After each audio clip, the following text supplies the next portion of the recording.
नमस्कार साथियों, मैं भूपेंद्र शर्मा एक बार फिर आपके लिए एक नए वीडियो के साथ उपस्थित हुआ हूँ, जिसका नाम है ए लेटर टू गॉड। इसके लेखक हैं जी एल फिंटिस। आइए लेटर के बारे में पढ़ते हैं, आइए चैप्टर के बारे में पढ़ते हैं। ये चैप्टर क्लास 10th का है, पहला चैप्टर है और हमारे एमपी टेट में भी मेंस एग्जाम के लिए भी है हमारे सिलेबस में। चलिए पढ़ते हैं। They say faith can move mountains but what should we put our faith in. वे कहते हैं कि विश्वास से पर्वत को भी हिलाया जा सकता है, लेकिन बात यह है कि हम किस पर विश्वास करें। This is the question this story dedicated process. यही क्वेश्चन जो है इस कहानी के द्वारा हमें बताया जा रहा है कि हम क्या करें क्या ना करें। Lencho is a farmer who writes a letter to God when his crops are ruined, asking for 100 pesos। Lencho एक किसान है जो ईश्वर के लिए, अपने भगवान के लिए पत्र लिखता है जब उसकी फसल बर्बाद हो जाती है, और वह उस पत्र के माध्यम से भगवान से 100 पैसों की डिमांड करता है। How does Lencho letters reach to God. क्या लेंचो का पत्र भगवान के पास पहुंचता है। Does God send him the money. क्या भगवान उसके लिए पैसे भेजते हैं। Think what your answer to this question would be. पहले इनको सोचिए, इनका प्रश्न का उत्तर क्या होना चाहिए। And guess how the story continue. और अंदाजा लगाइए कि यह कहानी कैसे चलती है before you begin to read it. ठीक है, आइए हम आगे पढ़ते हैं। तो ये मनी ऑर्डर का थोड़ा सा यहाँ पर एक प्रारूप दिया, फॉर्मेट दिया गया है कि पुराने ज़माने में मनी ऑर्डर कैसे चलते थे। आजकल तो सब लोग ऑनलाइन ट्रांजेक्शन करते हैं, लेकिन ये मनी ऑर्डर का प्रारूप है, पुराने ज़माने में किया करते थे। आइए स्टोरी शुरुआत करते हैं। The house the only one in the entire valley set on the crest of the low hill. वह घर जिसमें लेंचो रहता था, लेंचो का परिवार रहता था, वह पूरे की पूरी वैली में, घाटी में अकेला ही घर था, जो कि एक छोटी सी पर्वत के शिखर पर बना हुआ था। From its Heights one could see the river and the field of the ripe corn dotted with his flowers that always promised a good harvest. तो उस घर से, घर की ऊंचाई से नदी को साफ दिखाई देती थी, और खेतों में खड़े हुए मक्के की फसल भी साफ इस पर दिखाई देती थी, और उसमें मक्के की फसल में आने वाले फूलों को भी देखा जा सकता था। The only thing the earth needed was a downpour और एट लीस्ट अ शॉवर। केवल उन खेतों को एक ही चीज की आवश्यकता थी, और वो थी एक डाउनपोर। डाउनपोर का मतलब होता है तेज बारिश, और एटलीस्ट अ शावर, कम से कम हल्की फुल्की बारिश तो जरूरी ही थी। ज्यादा बारिश हो जाती तो भी कोई दिक्कत नहीं थी। Through out the morning Lencho, who news his field intimately, had done nothing else but see the sky towards the northeast।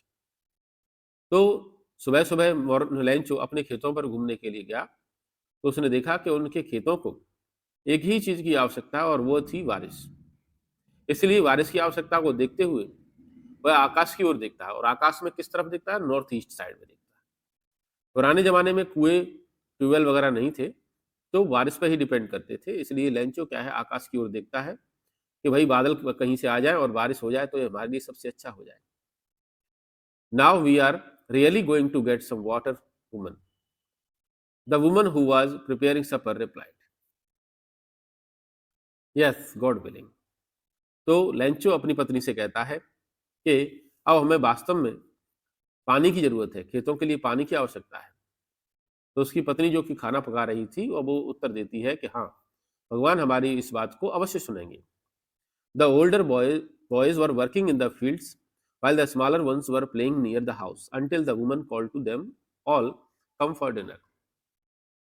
लैंचो के बड़े बच्चे जो थे वो खेतों में काम कर रहे थे, और छोटे बच्चे जो थे घर के पास में ही खेल रहे थे, तब तक जब तक कि उनके माँ ने उन्हें खाने के लिए नहीं बुलाया। It was during the meal that just as Lencho has predicted. तो जब सब लोग खाना खा रहे थे, उसी समय, जैसा कि लैंचो ने सोचा था, भविष्यवाणी की थी, सोच रखा था कि बारिश हो सकती है, तभी big drops of rain began to fall. तभी बड़ी बड़ी बूंदें पानी की बरसना प्रारंभ हो गई। In the north east huge mountains of cloud could be seen approaching. उत्तर पश्चिम पूर्व से आते हुए पर्व बड़े बड़े क्या है, ह्यूज माउंटेन ऑफ क्लाउड्स का मतलब होता है बड़े बड़े बादल। ठीक है, बड़े बड़े बादल आते हुए प्रतीत हो रहे थे, दिखाई दे रहे थे। The air was fresh and sweet. जो हवा जो थी फ्रेश और स्वीट थी। फ्रेश और स्वीट का मतलब मीठी नहीं थी, अच्छी लगने वाली थी। जैसे कि बारिश के मौसम में जो हवाएं चलती हैं, ठंडी हवाएं, वो सबको अच्छी लगती हैं, उसी प्रकार से जो हवाएं चल रही थी बारिश के साथ में, बड़ी अच्छी लग रही थी। The man went out for no other reasons that to have the pleasure of feeling the rain on his body. तो लैंचो क्या करता है, अपने घर से बाहर निकलता है और वर्षा की बूंदों को अपने शरीर पर महसूस करते हुए लौटता है। ऐसा कोई रीजन नहीं था कि बाहर जाना था, लेकिन वह वर्षा की जो जरूरत की चीजें होती हैं, वही जरूरत की चीज यदि मिल जाए तो प्रसन्नता बहुत जाहिर होती है। उसी प्रकार से लैंचो को जब बारिश होती हुई दिखाई दी तो उसे बहुत अच्छा लगा कि उसकी फसल के लिए बहुत जरूरी है। And when he returned he exclaimed, these are not rain drops falling from the sky, they are new coins. बड़ा ही प्रसन्न होकर अपने बच्चों से कहता है, देखो ये पानी की बूंदें नहीं है, ये सिक्के हैं, नए नए सिक्के हैं, नए नए सिक्के पैसे हैं। The big drops are 10 cents pieces and the little ones are the fives. तो अपने बच्चों से कहता है कि जो बड़े बड़े पानी के बूंद गिर रही हैं, ये 10 पैसे हैं, और छोटे वाले कितने हैं, 5 पैसे के सिक्के हैं। With a satisfied expression, he regarded the field of ripe corn with its flowers draped in a curtains of the rain. तो उसका वर्षा की बूंदों को देखकर उसे संतुष्टि हो रही थी कि चलो, इन चीजों की हमें आवश्यकता थी, वर्षा की आवश्यकता थी, वर्षा हो गई। अब उसे लग रहा था कि अब हमारी क्या है, फसल अच्छी हो जाएगी। वर्षा की तेज बारिश में क्या हो रहा था कि एक तरह से पर्दा डल गया था। जिस प्रकार से हम वर्षा होते समय दूर तक चीजों को नहीं देख पाते, एक पर्दा डल जाता है, उसी प्रकार से वहां पर भी पर्दा डल गया था। But suddenly a strong wind began to blow, and along with the rains, very large hailstones began to fall. लेकिन अचानक से ही तेज हवाएं चलना प्रारंभ हो गई, और हवाओं के साथ साथ, पानी के साथ साथ बड़े बड़े ओले भी गिरना प्रारंभ हो गए। These truly did resemble new silver coins. बच्चे उन ओलों को देखकर कहते हैं, अरे ये तो ऐसा लगता है कि ये अब तो चांदी के सिक्का करने लगे। जो बच्चे छोटे, वो तो नहीं जानते थे कि ये चांदी के सिक्के जिन्हें हम कह रहे हैं, जो फ्रोजन पर्ल्स जो कह रहे हैं, जिन्हें हम ओले कह रहे हैं, वो फसल के लिए नुकसानदायक हैं कि फायदेमंद। Exposing themselves to the rains run out to the collect the frozen pearls. छोटे छोटे बच्चे जो थे, उन्होंने जब देखा किसको, ओलों को देखा, तो कलेक्ट करने के लिए आगे बढ़ गए। फ्रोजन पर्ल्स ओलों को ही कहा गया। जिस प्रकार से पर्ल्स जो होते हैं, मोती जो होते हैं, वो व्हाइट होते हैं, और ओले भी गिरने पर कैसे होते हैं, व्हाइट होते हैं, इसलिए वहां पर फ्रोजन पर्ल्स का यूज किया गया है। It's really getting bad now, exclaimed the man. अब लेंचो ने इसको देखा कि भाई ओले गिर रहे हैं, अब तो इसे बुरा लगने लगा। तो उसने सोचा, अरे ये तो वास्तव में बहुत बुरा हो गया। I hope it pass quickly. उसने सोचा कि जितनी जल्दी हो सके ये ओले निकल जाए तो मेरी फसल बच जाएगी। लेकिन it did not pass quickly, लेकिन वे क्या है, जितनी जल्दी नहीं गए। For an hours the hail rains on the house, the garden, the hill side, the cornfield, on the whole valley. The field was white as its covered with salt. लेकिन वे जल्दी नहीं गए। 1 घंटे तक क्या है, उनके घर पर ओले गिरते रहे। पूरा गार्डन, हिलसाइड, पूरा एरिया, कॉर्नफील्ड जो भी थे, सारी वैली की वैली पूरी तरह से सफेद हो गई ओलों के बारे। ऐसे लग रहा था जैसे कि किसी ने नमक की चादर बिछा दी।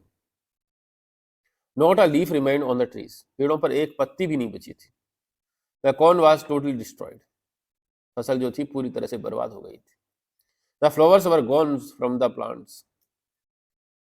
पौधों पर से जितने भी फूल थे, मक्के के फूल थे, सारे के सारे खत्म हो गए थे।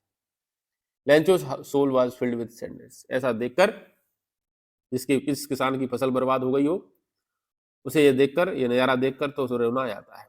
उसी प्रकार से लेंचो का दिल जो था, आत्मा जो थी, वो दुख से भर गई। When the storm had passed away, he stood in the middle of the field and said to his sons. जब तूफान निकल गया, तूफान के बीचों बीच निकलने के बाद वो खेत के बीचों बीच पहुंचा, अपने पुत्रों से कहता है, A plague of locust would have left more than this. Plague of locust का मतलब होता है, क्या होता है, आपने सुना ही होगा, टिड्डी दल जो होता है, टिड्डी दल क्या करता है, पूरे खेत को नष्ट कर देता है। तो लेंचो कहता है कि टिड्डी दल जो होता है, इससे ज्यादा छुड़ के जाता है, इसने तो पूरी की पूरी फसल बर्बाद कर दी। The hail was left nothings, this year we will have no corn. इस तूफान ने कुछ नहीं छोड़ा है, इस तूफान ने हम सबको बर्बाद कर दिया है, और हमारे पास खाने के लिए कॉर्न भी नहीं है। That night was a sorrowful one, all our work for nothing, there is no one who can help us, we all go hungry this year। अब वो सोच रहा है लेटे लेटे रात के समय, वो सोच रहा है कि ये तो बहुत ही बुरा हो गया हमारे लिए, बहुत दुखद हो गया। हमने जितना भी काम किया था वो तो काम कुछ भी नहीं रहा, बिल्कुल नथिंग हो गया। फसल बर्बाद हो जाने के बाद किसान जितना भी काम करता है, जितनी भी मेहनत करता है, सारी की सारी मेहनत उसकी बर्बाद हो जाती है। कोई नहीं है जो उनकी मदद कर सके। अब वो सोच रहा है कि पूरी साल अब तो उन्हें हंगरी रहना पड़ेगा, भूखा रहना पड़ेगा। But in the hearts of all who lived in the solitary house in the middle of the valley there was a single hope, help from God. लेकिन उसके हृदय में वह व्यक्ति जो पूरे के पूरी इंटायर वैली में अकेले ही रहता हो, उसके मन में एक ही आशा थी, और वो आशा थी उस ईश्वर के से मदद की आशा, भगवान से मदद की आशा थी। Don't be so upset even though life seems like to total loss, resemble no one dies for hunger. अपने आप को समझाते हुए, अपने पुत्रों को समझाते हुए वो कहता है कि इतना दुखी होने की भी बात नहीं है। लग तो रहा है कि पूरी तरह से बर्बाद हो गई है फसल, लेकिन इतना मुझे जरूर पता है कि इस दुनिया में कोई भी व्यक्ति भूख से नहीं मरता। That's what they say no one dies for hunger. अगर ऐसा होता तो फिर ऐसा कोई नहीं कहता कि कोई भी इस दुनिया में भूखा नहीं मरता। Although the night Lencho thoughts only of his one hope, the help of God. पूरी रात लेंचो एक ही चीज सोचता रहा कि भगवान से मदद कैसे ली जाए। Whose eyes, वो जानता था कि भगवान की आंखें जो हैं, as he had been instructed everything and even what is deep in the one's conscience. वो जानता था कि भगवान की जो आंखें हैं सब कुछ देखती हैं, यहाँ तक कि तुम्हारे मन के अंदर भी। कॉन्साइंस का मतलब होता है मन के अंदर भी, वो झांक सकती हैं। तुम जो सोचते हो वो भी भगवान जानता है। Lencho was an ox of a man working like an animal in the field. Lencho एक ऐसा व्यक्ति था जो बैल की तरह खेतों में लगा हुआ रहता था, एक जानवर की तरह खेतों में काम करता था। But still he knew how to write, लेकिन केवल अनपढ़ नहीं था, वो अब भी लिखना जानता था। The following Sunday at the day back he began to write a letter which he himself would carry to town and place in the mail. It was nothing less than a letter to God. अगले ही Sunday को क्या हुआ, जैसे ही सुबह हुई वैसे ही वह उसने एक पत्र लिखा और खुद ही लेकर मेल के पास गया। वह लेटर कुछ और नहीं था, वो भगवान के लिए पत्र था। God, he wrote, if you don't help me, my family and I will go hungry this year. उसमें लिखा हुआ था, हे भगवान, यदि आपने मेरी मदद नहीं करते हो तो मेरा परिवार और मैं इस साल भूखा रह जाऊंगा। I need 100 pesos in order to sow my field again and to live until the crops come. मुझे मेरे फिर से खेतों को बोने के लिए 100 पैसों की आवश्यकता है और अपना परिवार का भरण पोषण चलाने के लिए 100 पैसों की जरूरत है। बिकॉज द हेलस्टॉर्म, उसने फिर पूरी बात अपनी बता दी कि क्योंकि हेलस्टॉर्म जो आपने बरसाए थे उससे हमारी फसल पूरी तरह से बर्बाद हो गई। He wrote to Lord God on the envelopes, put the letter inside, and still troubles. Went to town. उसने लिखा था एनवलप के ऊपर, लिफाफे के ऊपर क्या लिखा, टू गॉड, और उसको कहाँ पर रख दिया, लेटर को इसके अंदर लिफाफे के अंदर रख दिया, और बेचारा परेशान होकर कहाँ की ओर जाने लगा, पोस्ट ऑफिस की ओर जाने लगा। At the post office he placed a stamp on the letter and dropped it into the mail box. उसने उस लेटर के ऊपर स्टाम्प लगाया और उसको कहाँ पर, मेल बॉक्स के अंदर डाल दिया। One of the employees who was a postman and also helped at the post office went to his boss laughing heartily and showed him a letter to God. तो जब पत्रों को निकाला गया तो निकालने के बाद क्या हुआ कि उसमें से जो पोस्टमैन था, जो कि पोस्ट ऑफिस में मदद भी करता था, उसके पत्रों को निकाल कर जब उसने देखा कि कोई पत्र जो है भगवान के लिए डला हुआ है, तो उसे लेकर कहां पर पहुंचा, अपने बॉस के पास पहुंचा। Never in his career as a postman had he knowns that address. उसने इससे पहले कभी भी अपने कैरियर में एक ऐसे एड्रेस को नहीं जानते थे कि वो भगवान के पास कैसे लेटर पहुंचे। The post master a fat and amiable person. Amiable कौन होता है, फ्रेंडली एंड प्लीजेंट। एक ऐसा व्यक्ति जो कैसा है, फ्रेंडली है और प्लीजेंट है ना, तो उसे एमिएबल बोलते हैं। एमिएबल फेलो था। Also broke out laughing but almost immediately he turned serious. उसकी भी हंसी छूट गई कि देखो कैसे कैसे लोग हैं इस दुनिया में जो भगवान के लिए भी पत्र लिख देते हैं, लेकिन तुरंत ही उसने क्या है, वो सीरियस हो गया। And tapping the letter on the desk commanded, what faith, I wish I had the faith of the man who wrote the letter. उसने पत्र को लेते हुए उसने सोचा कि अरे, इस व्यक्ति की कितनी आस्था है भगवान के प्रति, कितना विश्वास है कि इसने पत्र भी लिख दिया भगवान के लिए, उनके एक्सिस्टेड होने के इस पे कोई संदेह नहीं है इसके मन में। आई wish I had the faith of the man who rot the letters starring up the correspondence with God. तो पोस्टमैन ने कहा कि मेरी इच्छा है कि मैं इसके विश्वास को बने रखने दूं और इसके लिए एक पत्र लिख दूंगा, और क्या है, जो भी ये ईश्वर से चाहता है और क्या चाहेगा। इसलिए उन्होंने कहा इसका जवाब वो दे देंगे। So in order not to shake the writer's faith in God, the post master come up with an idea, answer the letters. इसलिए राइटर के फेथ को ना हटाते हुए ईश्वर के ऊपर से उसने सोचा, उसके मन में विचार आया, क्या विचार आया, आंसर द लेटर्स, उस पत्र का उत्तर दे देंगे। But when he opened it was evident that to answer it he needed something more than goodwill. लेकिन जब पत्र को खोल के देखा गया तो उस पत्र में कुछ और भी था। उसने केवल शुभेच्छा, इंक और पेपर के अलावा क्या मांगा था, कुछ पैसे मांगे थे, $100 मांगे थे। But he stuck on the resolutions he asked for money for his employees. Post master जो था अपने निश्चय पर दृढ़ था, उसने अपने जितने भी कर्मचारी थे उन सभी से उसके लिए पैसे मांगे। He himself gave a part of his salary, उसने अपने तनख्वाह से भी क्या है कुछ हिस्सा दिया। And several friends of his were obliged to give something for an act of charity, और अपने सभी दोस्तों से दान के रूप में उससे पैसे मांगी।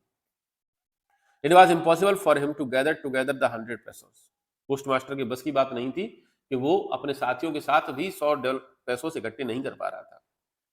So he was able to send the farmers only a little more than half। इसलिए उसने निश्चय किया कि जितने भी उसके पास पैसे हैं उतने क्या है फार्मर तक पहुंचा देगा, कुछ तो काम चलेगा। चलो, he put the money in an envelope addressed to Lencho and with it a letter containing only a single word as a signature God।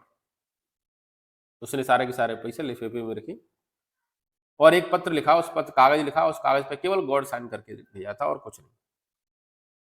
The following Sunday, Lencho come a bit earlier than usual to ask if there was a letter for him। अगले ही Sunday को Lencho थोड़ा जल्दी आ गया, जिस प्रकार से हर बार आता है और पूछता है कि भाई मेरे लिए कोई पत्र आया है क्या। It was the postman himself who handed the letter to him, while the postmaster, experiencing the contentment of a man who had performed a good deeds, looked at on from his office। तो postman ने खुद ही वह letter अपने हाथ से post उसको दिया। वह चाहते थे कि उसके मन की भावनाओं को वो देख सकें कि कैसा खुश होता है, क्या दुख होता है, क्या होता है पत्र पाकर, पैसे पाकर। Lencho showed no the slightest surprise on seeing the money। Lencho ने पत्र खोल के देखा, उसके अंदर पैसे थे, लेकिन उसने बिल्कुल भी आश्चर्य नहीं प्रकट किया। सच वाज हिज कॉन्फिडेंस, उसके भगवान के प्रति इतना विश्वास था कि उसे पता था पहले से तो पैसे तो आने ही है, तो इसलिए क्या है, जब हमें किसी चीज के बारे में पता हो कि ये होना ही है तो उसका आश्चर्य नहीं होता। But he became so angry when he counted the money. लेकिन जब उसने पैसे गिने तो गुस्सा और हो गया। God could not have made a mistake, उसने सोचा कि भगवान गलती नहीं कर सकते। Nor could he have denied Lencho what he had requested, और भगवान उसकी लेंचो के द्वारा की गई डिमांड को वो झुठला भी नहीं सकते, रिक्वेस्ट को मना भी नहीं कर सकते। Immediately Lencho went up to the window to the ask for paper and ink. तुरंत ही लेंचो कहां पर जाता है, खिड़की पर जाता है और पेपर और स्याही मांगता है। On the public writing tables he started to write with much wrinkles of his brow. Public writing table पर पहुंचकर वहां पर उसने क्या है फिर से पत्र लिखना शुरू किया, और इस बार अपनी जब भौं थी, भौं को अंटा देकर क्या है टेढ़ा करके, तिरछा करके क्या लिख रहा है, गुस्से में लिख रहा है। Caused by the effort he had to make to express his ideas। उसकी शक्ल देखकर, उसके सारे हाव भाव देखकर महसूस हो रहा था कि वो क्या लिख रहा है। When he finished, he went to the window to buy a stamp, which he licked and then affixed to the envelopes with the bow of his fist। लिखने के बाद फिर से वो खिड़की पर पहुंचा, वहां पर उसने एनवलप लिया और उसके ऊपर स्टाम्प लगाया और उसको फिर से वहां पर पहुंच गया। तो घूसा देकर क्या है उसने जोर से घूसा मुट्ठी मार के क्या किया, उसे टिकट को चिपकाया। The moments the letters fell into the mail box, the post master went to open it. फिर से जब उस लेटर को पोस्ट मास्टर के सामने खोला गया तो उसमें लिखा हुआ था, God of the money that I asked for only 17 pesos reached me. उसमें लिखा हुआ था, हे भगवान, जो आपने पैसे पहुंचाए थे उसमें से मेरे पास मात्र 70 पैसे पहुंचे हैं। सेंड मी द रेस्ट, जितनी जल्दी हो सके बचे हुए पैसे मुझे पहुंचा दीजिए। Since I need it very much, क्योंकि मुझे इनकी बहुत ज्यादा आवश्यकता है। But don't send it me through the mail because the post office employees are a bunch of crooks. Lencho उसमें लिखा कि लेकिन अब मेल के माध्यम से मत पहुंचाना पैसे, क्योंकि पोस्ट ऑफिस के जो एम्प्लॉयज हैं वे बंच ऑफ क्रुक्स हैं। लेंचो लिखकर उसने पाठ खत्म कर दिया। तो यह था हमारा lesson first, a letter to God. उम्मीद है आप सबको समझ में आया होगा।